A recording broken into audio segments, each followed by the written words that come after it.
So good morning, everyone. Thank you for joining our webinar today, which will introduce KU Select 2016, our third collection. I'm Christina Emery, and I'm Partnership Manager for Knowledge Unlatched. As you may have seen, you've been muted, but you can type in any questions into the chat box on the right-hand side.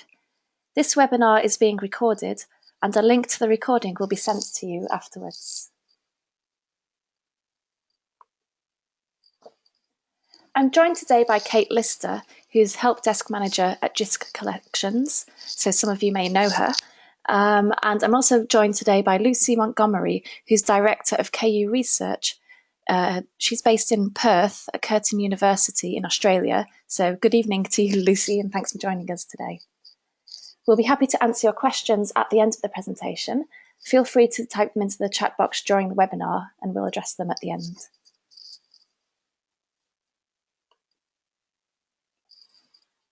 This presentation should last around 20 to 25 minutes, with time for Q&A at the end, and I'll be giving you details about KU Select 2016, as well as a glimpse of what KU is planning for the future. I'm sure you're all very curious about the new collection, so let's just dive straight into the nitty-gritty about what it contains. The pledging period is now open for librarians to show their support for titles in KU Select 2016. I know that today we have registrants attending the webinar who've both pledged and also who've registered. There's a real mixed audience today, so thank you to those who've already shown us your support. For this collection, a total of 343 books were shortlisted by the Title Selection Committee, which is a group of 40 acquisitions and collections librarians in 12 countries. These books fall into 16 subject categories in the Humanities and Social Sciences, and we've divided them into 14 packages. For the first time, we are introducing opening access up to backlist titles alongside new titles. In order to participate, there is again a minimum amount which libraries will need to pledge. And in order to acknowledge libraries' purchases of additional formats of books that you've pledged for, publishers have again agreed to a discount, which is 35% off the recommended retail price and can be claimed directly from the relevant publishers.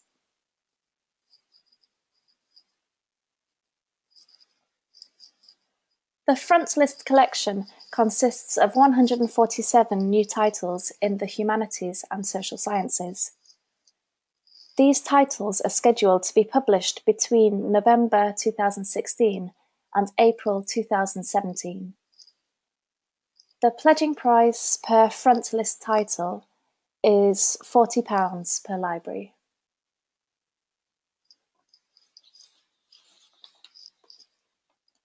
The Backlist Collection consists of 196 titles in the Humanities and Social Sciences. We set strict criteria for these titles. They had to be published between 2005 and 2015, and these books should be offered at a greatly reduced price of £10 per title per library. So why is KU expanding to backlist titles? A popular request from libraries was that KU increase the number of titles it offers to libraries.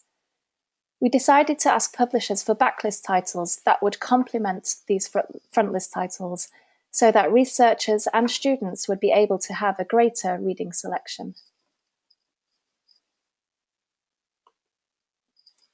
We've talked about how and why monographs are facing difficulties in previous webinars.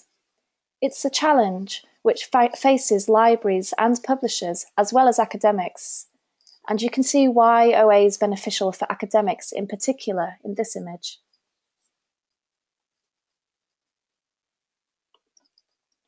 This is where KU comes in. Many libraries are struggling to afford books, as you all know. Authors are finding it harder to get published. Many readers are struggling to gain access to the books that they want, in spite of the possibilities of digital technology. I mentioned the new Backlist Collection earlier. If the world is to have access to the foundational building blocks of disciplines, then we have to open up backlist titles as well as new books. Some publishers are already making deep backlist titles open, and these books are no longer selling in any material manner. While there are now ways of funding open access publishing going forward, there is a middle body of content that remains closed. This is what KU now needs support for to make open.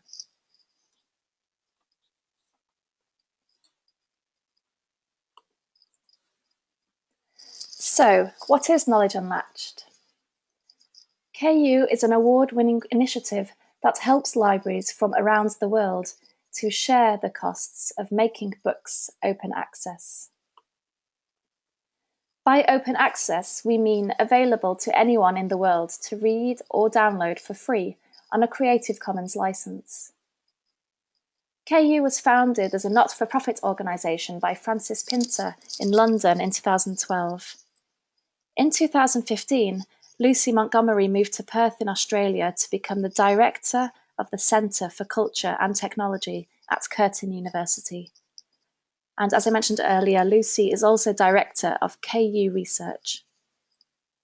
Earlier this year, KU expanded to Germany with a base in Berlin, thanks to new managing director Sven Fundt, who is former CEO of De Gruyter. In July this year, a new base for KU was announced in Ann Arbor at the University of Michigan Library.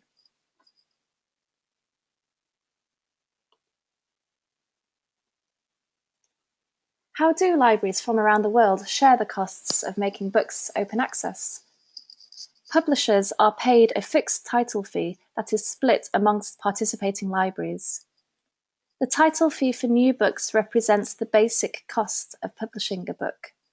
This is much less than the price of a book through conventional channels, as there are fewer intermediaries involved. Of course, backlist unlatching is much less, because the publisher has already recovered much of their investment. Making it open access will eat into expected post-publication print sales. So payment of the title fee allows a publisher to feel confident that they won't make a loss on a book if it's made available on an open access license. And as I mentioned before, discounts are available to libraries who purchase additional formats of any of the books that you pledge for with KU.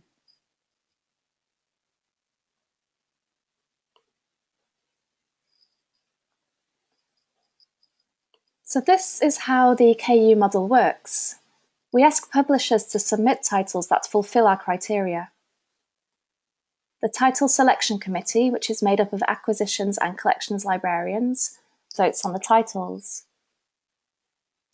The shortlist is then presented to the wider library community, who then pledge on smaller subject packages within the collection. If enough pledges are secured in order to cover the cost of the title fees, then these books can be unlatched. Libraries are then invoiced for their selection, and publishers are paid. The libraries will receive MARC records and their own usage statistics reports. If there aren't enough pledges to cover the title fees, then those packages will not be unlatched, and libraries won't be invoiced for those books.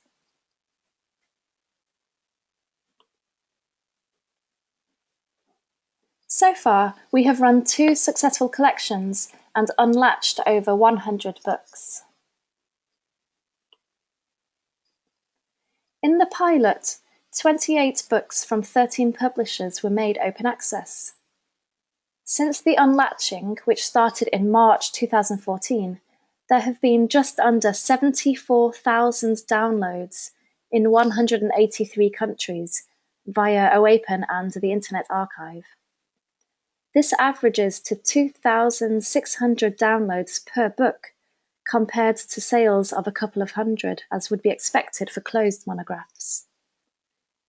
In addition to this, there have been almost 22,000 page views on HathiTrust's platform. Of course, these statistics don't include access via publishers' own platforms or via any other routes. In round 2, a further 78 books from 26 publishers were made available on an open access basis. We started to unlatch those books in March this year, and as they're forthcoming titles, the remaining books will be unlatched upon publication throughout the next couple of months. If you want to have a look at our public aggregated usage stats reports for the pilot collection, you can go to our website, click on KU Research Usage Statistics, and you can see an interactive map which you can zoom into different geographical regions, and you can look at the timeline and look at the statistics by month as well. And anyone, anywhere can access these unlatched titles by going to our collections website, collections.knowledgeunlatched.org, where you'll find links to OAPEN and to HartiTrust.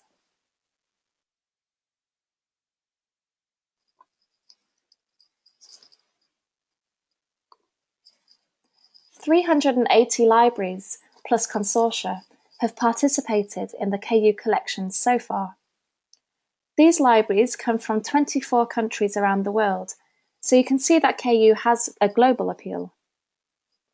A list of all participating libraries can be found on our website.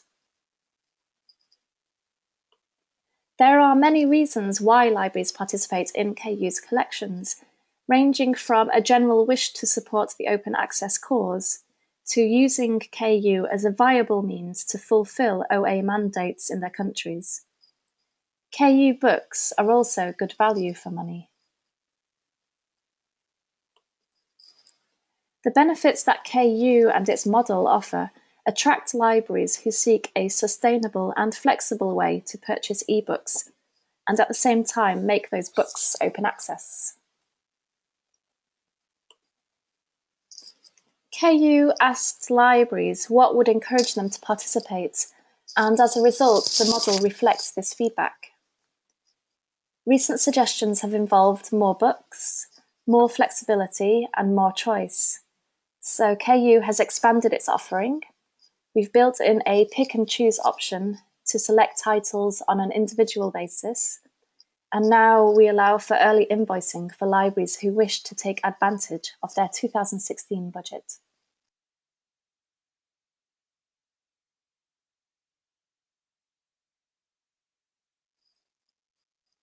Our partners include HartiTrust and OAPEN, which both host the open access versions of KU titles. All of our books are preserved by Clocks and Portico. We now have an increased support for handling sign-ups and invoicing, and we're working together with Lyrasis in North America and Jisc collections in the UK as in previous rounds.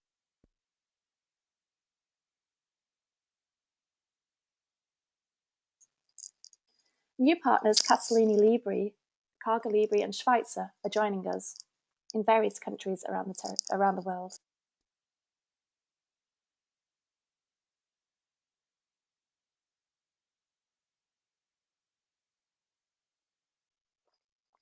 Let's focus in again on KU Select 2016. Here is the list of the 54 publishers who are participating in the new collection.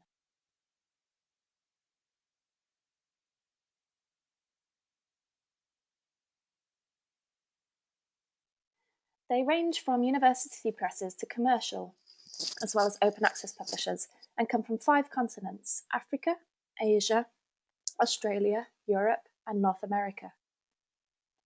You can find this list in the FAQs and the title spreadsheets which are on our website. And here's a brief summary of how KU has expanded. I mentioned the discounts earlier. Publishers have agreed to offer a discount to libraries purchasing additional formats of KU titles so that you can avoid paying twice for the same content.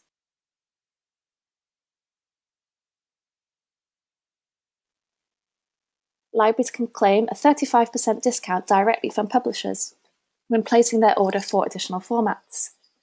KU encourages publishers to include a reference to the open access version to enable libraries to make informed decisions about purchases.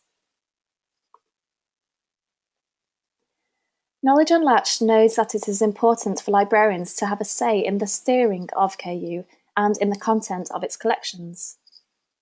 We listen to feedback about expanding the subject areas and we also assembled a title selection committee from nominations. 40 librarians from 12 countries then voted on a list of 681 titles that publishers had submitted, which met our criteria for this collection. A list of these librarians can be found on our website. The feedback from the committee was positive, with some even struggling to decide on the great choice. Although I mentioned some figures in the snapshot slide earlier, here are some more details. Frontlist titles cost £40 per library to unlatch, and backlist titles cost £10 to unlatch.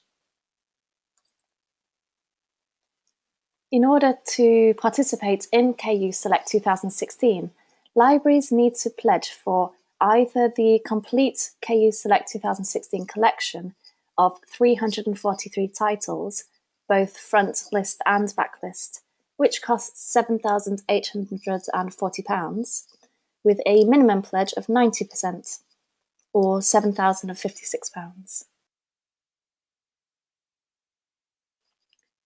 Or there is also the option to pledge for the front list collection only of 147 titles, which costs £5,880, again with a minimum pledge of 90%, or £5,292. These amounts already include the 15% service charge, which is shared equally between publishers and libraries, and covers KU's costs to allow for the model to be sustainable. The pledging period is open to the 31st of January 2017. Libraries should create an account for the library portal at app.knowledgeunlatched.org. You'll be able to view the collection, read about the books, and place your pledges.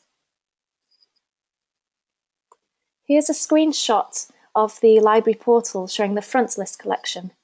You can see the list of packages, how many titles you've pledged for in each package, and at the top, the amount of pledges confirmed for that collection.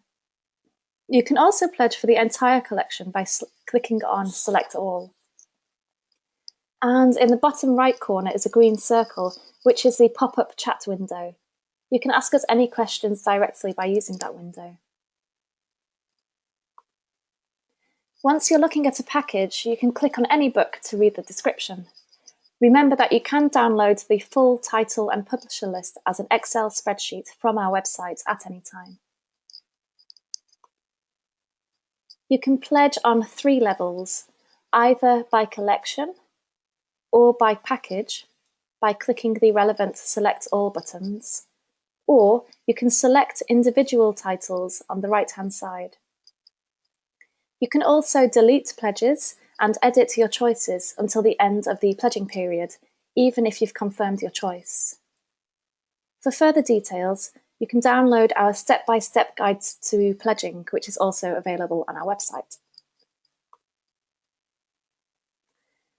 The pledging period will end on the 31st of January, and KU will then assess the pledges it has received to see if the collection or if individual packages can be unlatched. Libraries will be informed of the outcome in February, and then KU will start to unlatch the titles. You'll receive your invoices in February, and publishers will also be paid.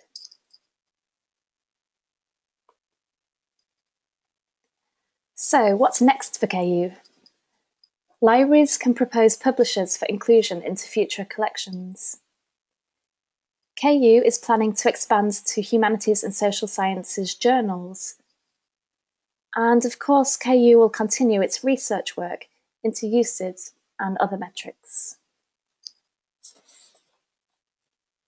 In 2015, KU established KU Research, which is working on finding better ways to track how open access books are being used and to develop simple, easy to understand usage reports for libraries, authors and publishers. Lucy, together with PhD researcher Alkeem Azaigan at Curtin University, are leading this research.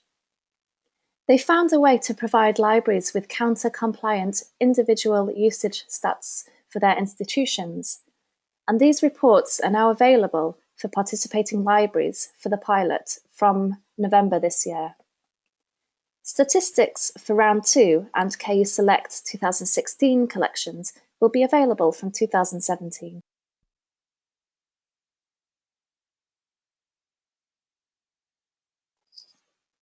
Here's a preview of how the institutional usage statistics reports will look like. Libraries which participated in the pilot should log into the library portal where they can download their reports from the new analytics section. Pilot libraries will be receiving an email either today or tomorrow actually about these new reports, so please keep an eye on your inbox.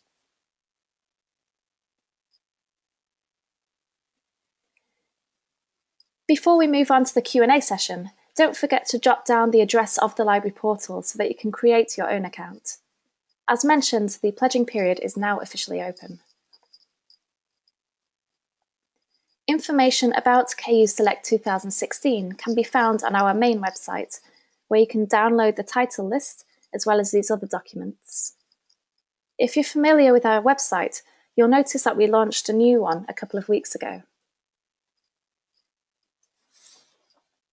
Due to KU expanding, we wanted to revamp our website to be able to better showcase our new projects and developments. Any old links you have should be automatically redirected to the new pages, but please get in touch if you're having difficulties navigating the new website. We regularly use Twitter, Facebook, and LinkedIn, so please do connect with us on social media.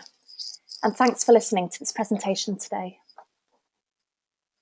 I'm now going to ask Lucy and Kate if they could turn on their microphones so we can help to answer the questions. And we'll also turn on our webcams so you can see who we are.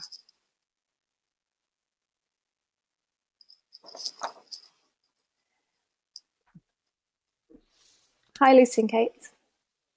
Hi. Hi. Hi. So thanks everyone for listening. Please do type any questions you have into the questions or the chat window. And whilst people are typing, I just wanted to mention that there's a section on our website which you might find rather interesting. We interviewed authors before they participated in the KU collections and also afterwards to find out about their opinions on open access and on their experience with KU as well. So if you're interested in reading about those interviews, you can go to our news section and then click on interviews at the top to find their opinions. There's also further webinars coming up throughout the pledging period, and any upcoming events are also listed on our website. Again, if you go to the news section, but then click on events, you'll be able to find the information there.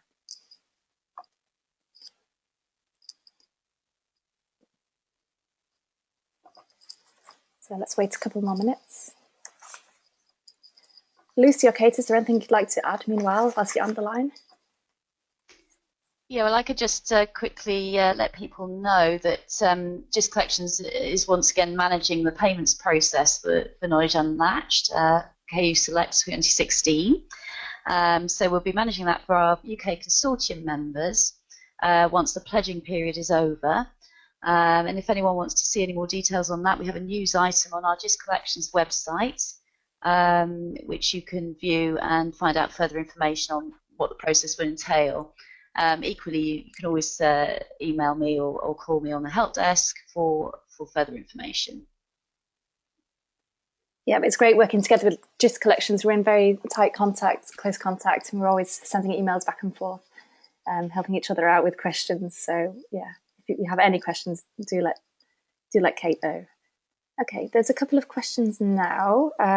If pledging for individual titles, how many is the minimum we'd need to pledge for?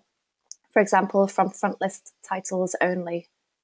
Okay, I don't have the figures for the actual books, but you need to reach the minimum amount according to the dollar or euro amount. The website currently doesn't show the GBP amount, but we have, when you log into the portal, you'll receive a message, a notification will pop up, and it will tell you the amounts in all of the currencies. And then if you go to the overview page for the collection, you can see if you've reached the minimum participation amount or not. So if you're going for the front list collection only, you need to make sure you've made at least 90% of that option. I can go back to the slide, I can just show you those options.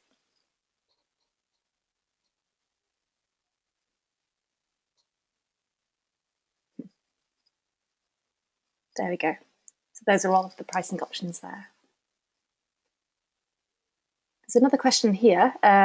If we don't sign up to KU Select 2016, do we lose access to pilot and round 2 titles? If so, when? So I'm doing all the talking, but I don't know, Lucy, if you want to answer the question since you're online. No, because the Christina, I think you should answer. Sorry, Okay, because sure. I'm back in my research hat on. So No problem. So no, I mean, as soon as a book has been unlatched or made open access, it's available for anyone, anywhere to download for forever. They're archived by Clocks and Portico. They're online, they're unlatched, they're available. We won't be closing off access to anyone. So you don't need to participate in the new collection in order to keep those titles, as it were. And the MARC records will be available for download on our website. We don't, close anything off.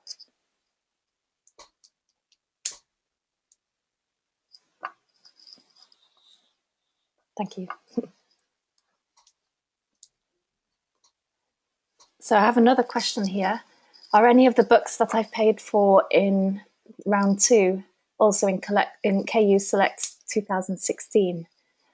So no, this is a totally separate collection. So the aim for KU is to have annual collections. So this is the first collection since the pilot scaling up properly. And these are all, the frontlist collection are all brand new forthcoming titles published between November this year and April next year.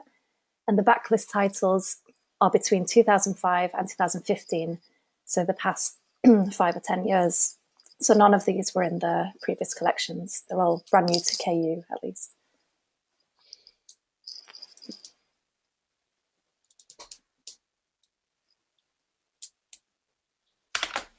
Okay, any final questions before we finish? Now's your chance. Oh, there's a comment here. So the comment is, well, there's also a question too. The cost for the complete collection is quite significantly higher than previous years. I understand there are more titles. How many have signed up to this so far? So that's correct. We have scaled up and we're offering more books this time. So the price per frontlist title is actually the same, but as there are more on offer, then the overall participation amount, of course, is higher. And so that's £40 per book, and the backlist titles are £10 per book. So yes, we've done this because we've been asked to provide more books and we've been asked to have a bigger offering. So there are several options to participate. And we've again had this minimum threshold in order to participate for those who don't want to pledge for the entire collection or who don't want to pledge for the backlist collection, perhaps. So it's more flexible this time as well. And how many have signed up so far?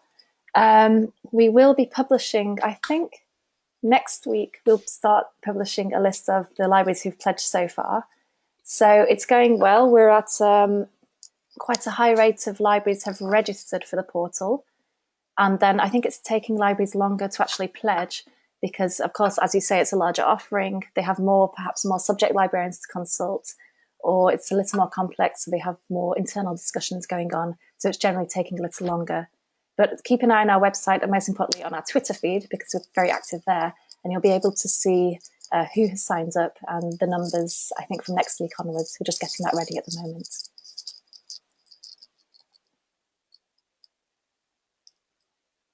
But of course we do, I should plug it a little bit more, we do need all of your support. Every pledge really does count to make the target number of 300 libraries in order to unlatch the whole collection. can I just endorse that as someone who's been involved for a few rounds? I think librarians perhaps don't understand how exciting it is at our end when the pledges come in and how useful it is when libraries actually do their paperwork and sign up. So it really is, we're not just saying that it's important. It means a huge amount to the success of each round when libraries sign up. And I think pretty much every library that signs up gets a cheer. Definitely. Behind the scenes in our office. So Yeah, definitely. Every library really does get a cheer. Every sign up, every pledge. Yeah. Cool. Well, I think I'll end it there because there's no further comments or questions. So thanks very much for your time, Kate and Lucy, for joining us today. And thanks to everyone as well who listened to this webinar. And I'll send out a link at the end. Thanks. Bye. Thanks, Christina.